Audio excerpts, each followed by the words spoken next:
Hallelujah.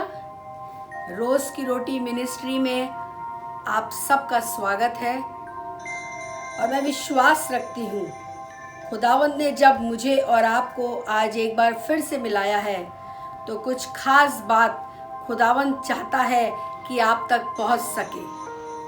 रोज़े के दिन चल रहे हैं और कई एक रोज़े बीत चुके हैं, कई एक दिन बीत चुके हैं। लगातार मीटिंग्स हो रही हैं, लोग उपवास रख रहे हैं और तमाम तरह की चीज़ों में इंसान शामिल है।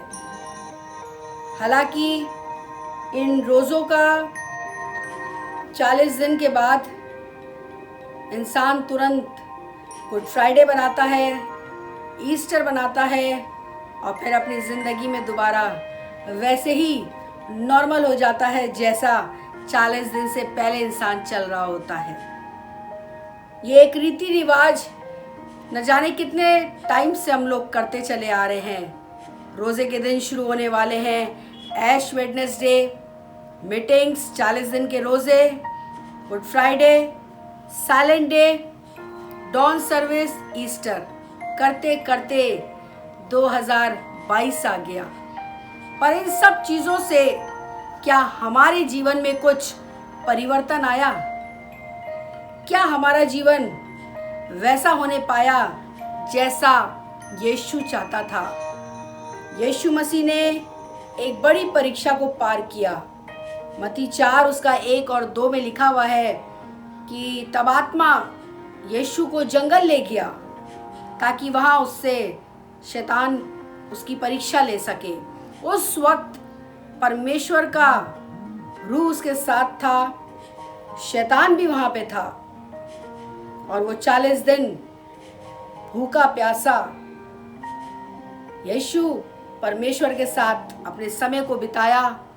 बहुत सी चीज़ों को उसने खुदावन से सीखा और जब शैतान ने उसकी परीक्षा ली तो वो हार गया और वहाँ से कुछ देर के लिए चला गया।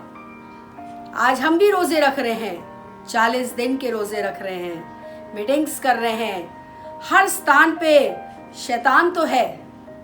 संसारिकता की सारी चीज़ों में शैतान अपने कामों को दिखा रहा है। पर क्या जैसे यीशु के साथ परमेश्वर का आत्मा था, क्या आपके और मेरे साथ खुदावंत का रूह सर्वदा बना हुआ है? इन 40 दिनों में क्या हर पल परमेश्वर का आत्मा आपके साथ है? इन 40 दिनों में क्या हर पल आप यीशु जैसा समय बिता रहे हैं? इन 40 दिनों में क्या हर वक्त आप परमेश्वर की पाक रूह से कुछ सीख रहे हैं? अगर नहीं तो हमारा रोज़ा रखना व्यर्थ है। हम फिजूल का रोज़ा रख रहे हैं। ऐसे रोज़े से कोई लाभ नहीं है। अगर आपके जीवन में परमेश्वर की उपस्थिति नहीं है, अगर इस रोज़ों के दिनों में आपकी आत्मिक उन्नति नहीं हो रही है तो इन रोज़ों का रखना व्यर्थ है, क्योंकि ये एक रीति रिवाज जो इंसान चलाता चला आ रहा है और जब तक इस ज़मीन पे हम रहेंगे ये रीति रिवाज हम फॉलो करते रहेंगे। सवाल ये उठता है कि इन रोज़ों के दिनों में हमारा जीवन बदलता है पर उसके बाद हम अपने जीवन में दोबारा वैसे ही चले जाते हैं।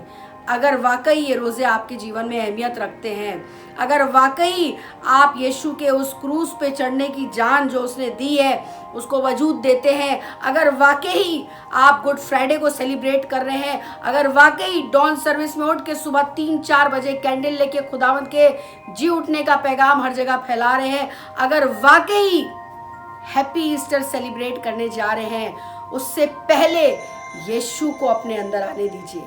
उससे पहले परमेश्वर के साथ समय बिताइए और शैतान को हराइए जैसे यीशु मसीह ने 40 दिन के बाद शैतान को हरा दिया था। अगर आज वो कुव्वत, वो सामर्थ्य मेरे और आपके जीवन में नहीं है तो हमारा रोज़ा रखना व्यर्थ है।